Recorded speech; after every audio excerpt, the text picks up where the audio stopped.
The run in the last 4 or 5 minutes. Yeah, you guys on the 23-2 run. Yeah, finish. Yeah, we just stay with the plan. These are unique games, different challenges. Guys that don't get opportunities to play get an opportunity to play. An opportunity, guys play well typically, and we saw that tonight with Bowen. We saw that with Coffee and with Boston. PJ Tucker came in, played well. Credit to those guys, for playing well. But we knew if we just stayed together, stayed with it, worked the game, that we would prevail. If we just stayed with it. And I like how organized we were in the fourth quarter, and I like the commitment to get stops. Curious, without you starting Royce, what led to that decision?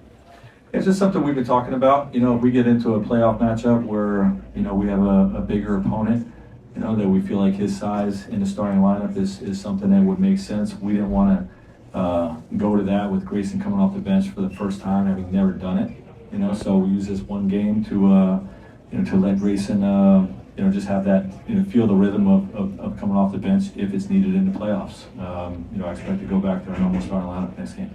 And then you played Thad instead of Drew. What led to that decision? Again, just looking at all our weapons and sharpening all our weapons. What Thad can do in the pocket is something that's compelling to us. Obviously we had this sort of plan, anticipating their main guys being in. Found out they're going to be late. We stayed with it. But again, just sharpening all our weapons. The only other thing I had was just when you just look at the game overall, and I think the end of the first half, they won that 20-4 run, and this could have been maybe over earlier than it was. What did you say at halftime to the guys at that point? Yeah, just what we said pregame, quite frankly, that don't be surprised that opportunity guys are going to play well. Bones was having a game of his life. We had to do a better job on him. We got a hot player. We know how to deal with hot players and how to shut their water off. We had to do that with him. But just stay together and work the game. These are unique challenges, these types of games. Frank, I believe you've praised Devin's leadership throughout this season through ups and downs, but what kind of jumps out to you as far as how he's conveyed himself as a leader? Well, I think, the first thing with leaders is your best leaders are the guys that can rise to the occasion on the floor. I think that's where it starts. I think that's, you see that with KD and Brad and Book, but, Book doing that tonight. Obviously he's going to lead with his voice in film today, all throughout the game. I thought KD was really one of our best leaders today, in the fourth quarter, just talking about it doesn't matter what we're doing on offense, we get stops. We had a strong message each time we came to the timeout. You saw what we did in the fourth quarter, so that was a great job by KD, but Book is consistent with it. He really thinks the game. His film sessions, his timeouts. He's always talking to teammates about certain coverages. If I put something in, he's adding another layer to it. From a detail standpoint. So he's done a great job all season with us for that. Great win, Coach. Thank you. Can you talk about how this win affects the seeding? You guys seem to come out on fire in the fourth quarter, shutting down Bones.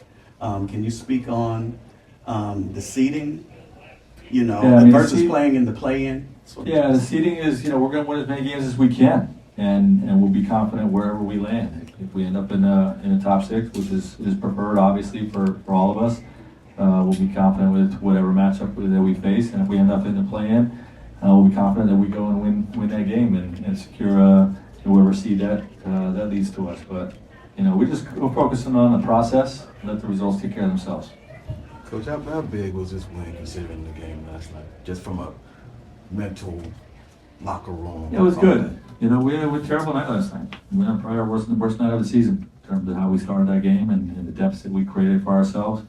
Didn't feel good. Felt like just didn't feel good. To perform that way with the hopes and expectations we have for our group and the standard that we want to set for our group and what we're trying to achieve this year. But I've been with teams that have gotten blown out in late regular season games and still gone on deep playoff runs. So, we want to make sure that didn't let us carry over into tonight's game or into the final three games or into the playoffs. We're not happy with it, but it happened. We got to put it behind us and remain confident in who we are.